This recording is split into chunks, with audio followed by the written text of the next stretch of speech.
eleito como solução da política café com leite.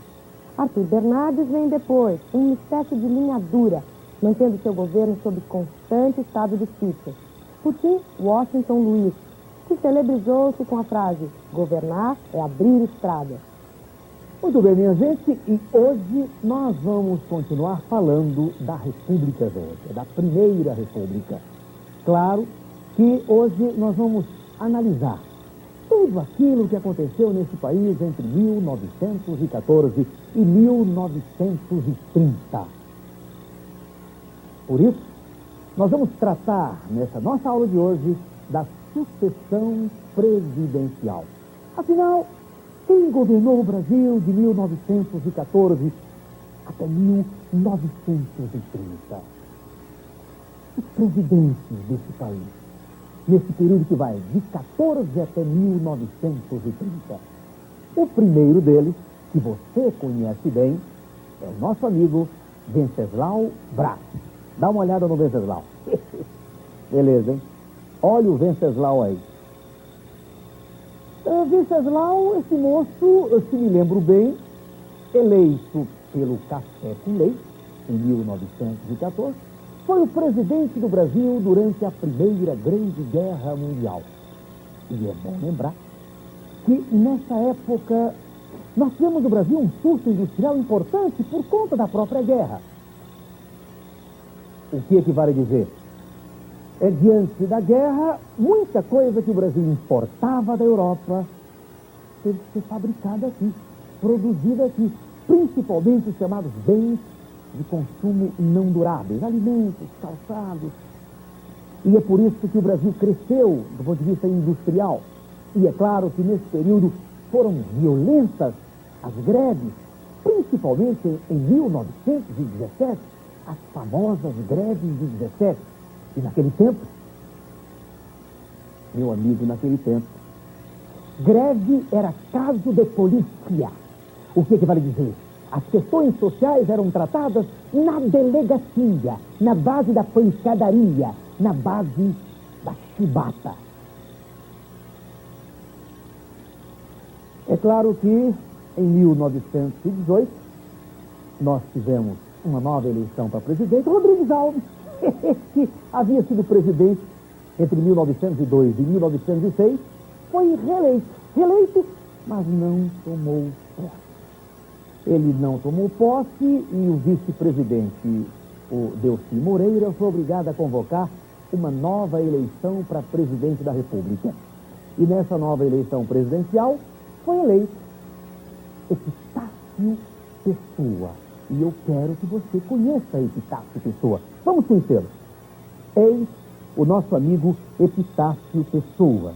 Epitácio Pessoa governou o Brasil de 1919 a 1922.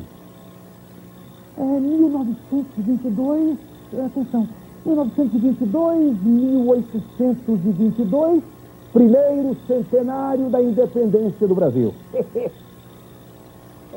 Meus amigos. Mas também foi em 1922 que nós tivemos algumas coisas importantes. Por exemplo, em São Paulo, no Teatro Municipal, aconteceu a famigerada Semana de Arte Moderna. Olha a Semana de Arte Moderna no seu vídeo. Aqui são imagens da Semana de Arte Moderna que você, evidentemente, conhece, que atenção, porque isso cai no vestibular, isso é muito importante, afinal de contas, a gente pode chamar a Semana de Arte Moderna como ponto de partida das revoluções, de uma revolução plástica nesse país, uma revolução nas artes. Pois é, meus amigos, acontece que também foi nesse mesmo ano de 1922 que a chamada República das Oligarquias apresentou sinais de crise. E, sem dúvida alguma, foi exatamente no governo de Epitácio que estourou o primeiro movimento tenentista da história deste país. Aí começa o tenentismo. Meus amigos, o tenentismo foi muito importante, por quê? Porque os tenentes, na verdade, eles tentaram derrubar a República das Oligarquias. Eles tentaram acabar com a República Velha.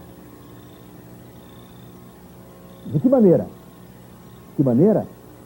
Através das armas. Através das armas.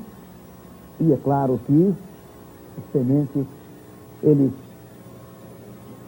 não conseguiram o que pretendiam, mas as imagens que você está vendo aqui, você está vendo imagens do tenentismo, imagens do movimento nacionalista, militarista, movimento difuso do ponto de vista das ideias. Pois é, o tenentismo, meus amigos, foi um sinal de que a República Velha estava com os dias contados. Estava com os dias contados. E é claro que foram muitos os movimentos tenentistas. Eu quero que você veja esse quadro agora. Veja bem, esse quadro é um mapa que mostra justamente a coluna paulista, a coluna tenentista, a coluna gaúcha, a coluna tenentista, a coluna Prestes. E olha que a coluna Prestes foi uma coisa impressionante, porque a coluna Prestes começa justamente aqui, no Rio Grande do Sul, e ela vai longe. A coluna Prestes vai muito longe. Por quê? Porque olha que ela sobe tudo.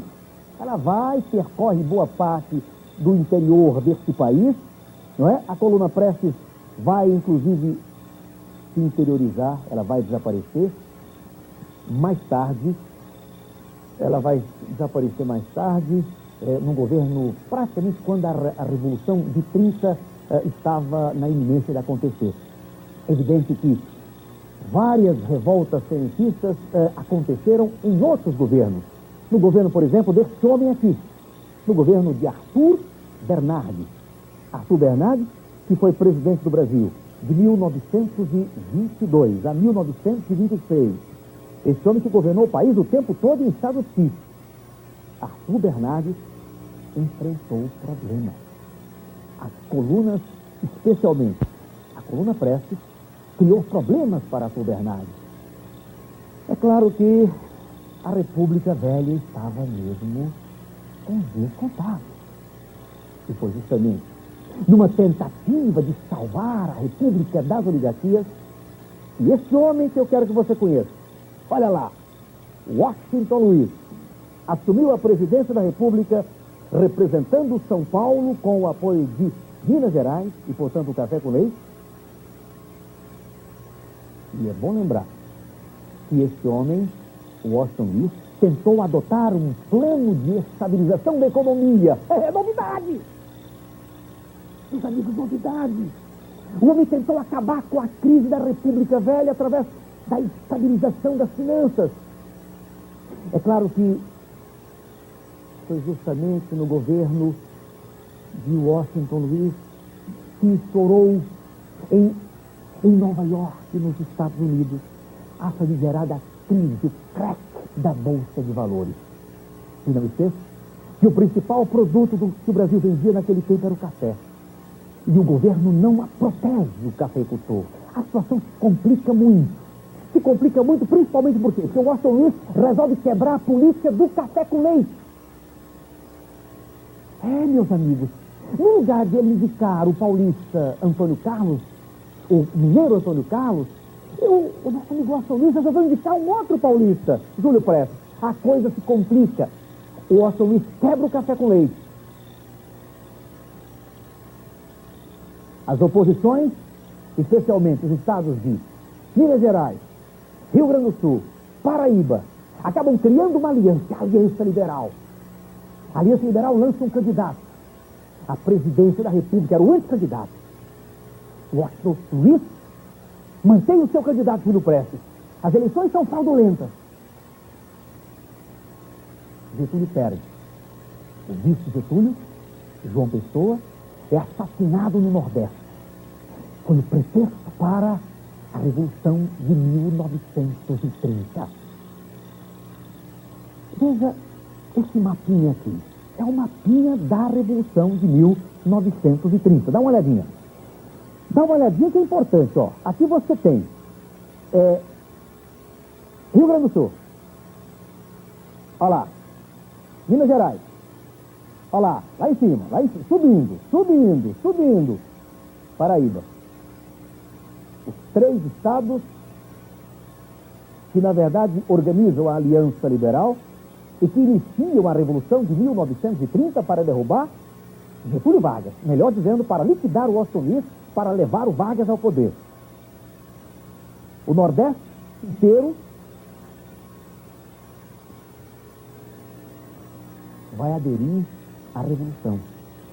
E lá o Nordeste é representado por um tenente chamado Juarez Távora, o vice-rei do Norte.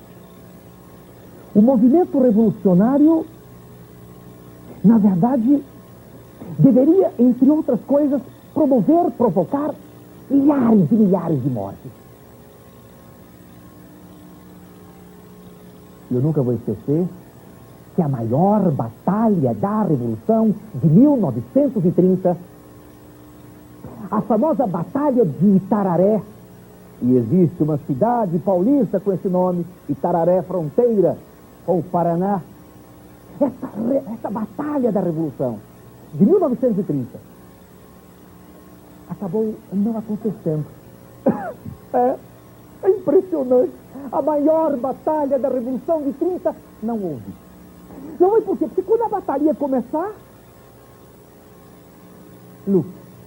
quando a batalha ia começar, chegou a notícia de que os militares haviam derrubado, depois, Washington Luiz, o presidente.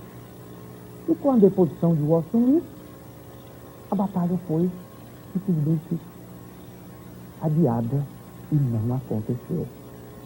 Não demorou muito, a junta pacificadora entregou o governo a Getúlio Dornelles Vargas.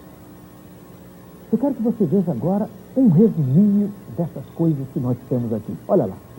Sucessão presidencial, na República das Oligarquias, Venceslau Braz, Força Industrial, Epitácio Pessoa, início do tenentismo, Arthur Bernardes, Estado de Sítio, Washington Luiz, Revolução de Outubro. E por hoje, meus amigos,